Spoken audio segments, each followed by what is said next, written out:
What's up, everybody? This is Mike Davis, H.O. Black, and welcome back to the channel, the PW Hustle Zone.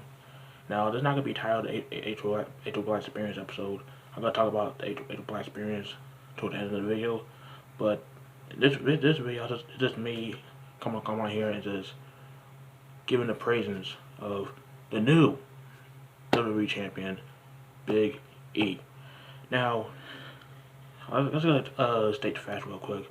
Give you guys how I feel about this. And how I know there's a lot of people out there are upset that Big E is champion and they want to see Bob Lashley be champion a little longer. I know Adrian Brown was pissed off about it because Adrian Brown. But that's beside the point. The point is Big E being WWE champion makes sense because let's face it. We knew from the jump that Big E would be catching on Bob Lashley as soon as he won the briefcase. As soon as he made history of being the first black Money in the Bank winner in Money in the Bank history, both male and female. And when he was carrying the briefcase, you see him backstage just poking fun at Paul Heyman, trolling him, and with the crazy, funny faces, funny noses, doing that, holding that little briefcase in front of Paul Heyman, teasing that he gotta be catching on Tribal Chief Roman Reigns. But we kind of figured that it would make all the sense of the world that Big E catches on Bob Lashley, because all that Bob Lashley has done to New Day, Kofi Kingston and Xavier Woods, and this is why it makes all the sense of the world. One, you have Big E getting revenge on his brothers, the New Day, Kofi and Xavier.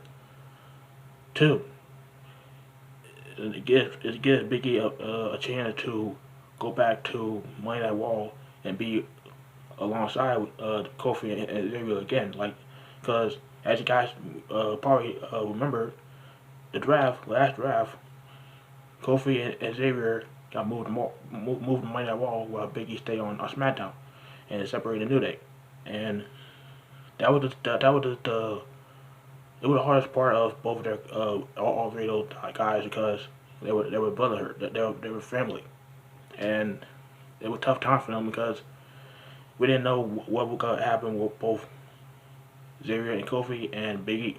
And Big E ended up doing well as a single competitor, being IG champion, had a okay IG championship one, and Kofi and Xavier ended up being tag team champions once again while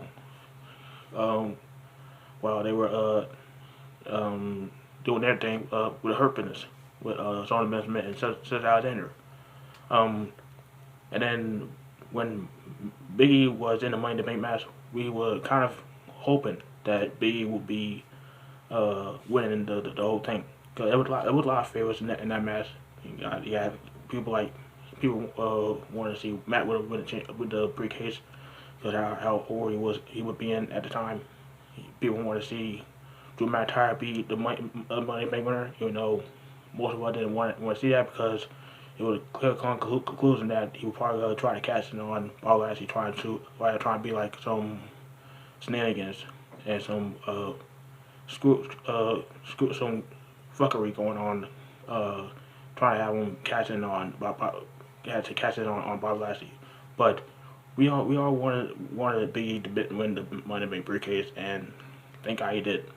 And him catching in on Bob Lashley, him pretty much calling his shot, and catching on Bob Lashley last night, Money in the Wall.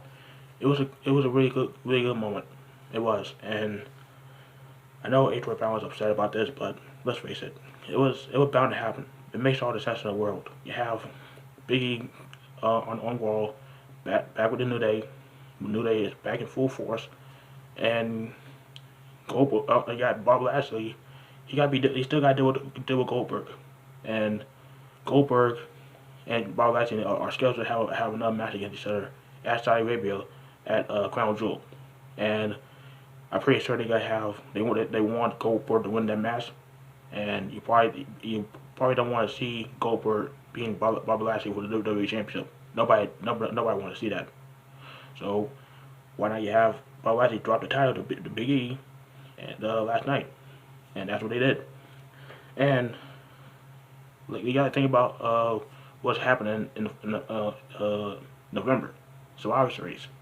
Now, a lot can happen during before Survivor Series, but think about this: you had the New Day all dripping gold, or in their case, red, because the World Tag Team Championships are red and the SmackDown Tag Team Championships are blue. So they will be dripping in red while Big E drips in gold, and you have the Bloodline, Roman Reigns and the Usos draping in blue. What if they have the Usos versus the New Day as a Survivor Series, champion versus champions, and you have the champion versus champion match up between Big E and Roman Reigns. You know, that way you still see that match between Roman Reigns and Big E, but it's not gonna be for the Universal Championship. It's gonna be bragging rights because it's the one night a year and what, like, yeah, all that nice nonsense. So think about this.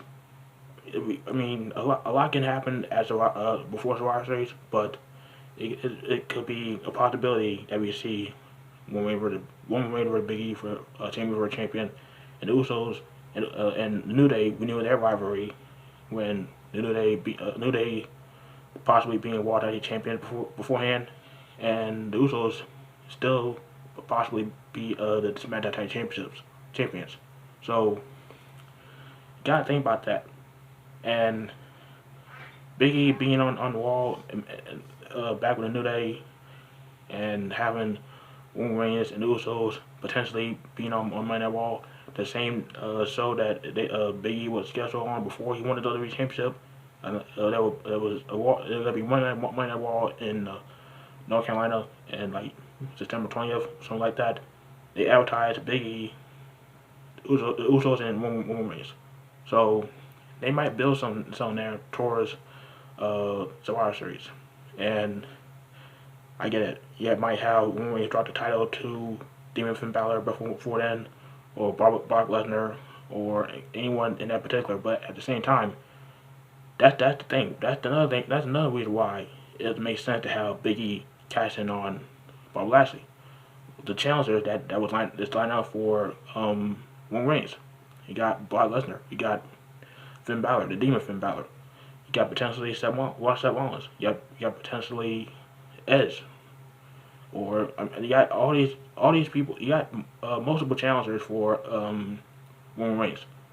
Who's in line for a WWE Championship match against Bob Lashley? Widow? No. You had Randy Orton challenge for the WWE Championship because they were doing the argument about who wants to be a double champion. But like, you're not gonna see about Matt Widow going after the championship. You're not gonna see someone like Drew McIntyre go after the championship because he can't challenge for the WWE Championship while Bob Lashley is champion at the moment. Who else is there to challenge Bobby Lashley? Killer Cross? Look like a freaking dominatrix? No. Like, to me it makes sense to have Bob Lashley drop the title to Big E, and if you really want to have Bob Lashley be champion again, you can easily have him face Big E again for the championship and possibly have Big E drop the title back to Bob Lashley. Simple as that. So like, I don't see the big deal about people getting upset that Big E is the WWE champion. I think it is really cool to see that happen. And like, it's the fourth time a black wrestler is WWE champion. You got The Rock being the first black champion, even though he's not really the first because he's half Samoan. But I digress. You got Kofi Kingston being WWE champion. You got Bob Lashley being champion, the last champion, and now Big E. It is the first time ever that WWE have back-to-back black WWE champions. So like, I don't see the big deal here. I don't see why people are so upset about this. I mean, I don't see that many people be upset. I know there's a couple of people upset on the PBSO Facebook group page, but who cares? I'm happy that Big E is champion. And yeah, he might go out and shake his ass and do the Bill Cosby face. I mean, he might do all that, but It's not like but Kofi Kingston was doing that too. He was still him silly self. And when he was trying to get serious, he got serious.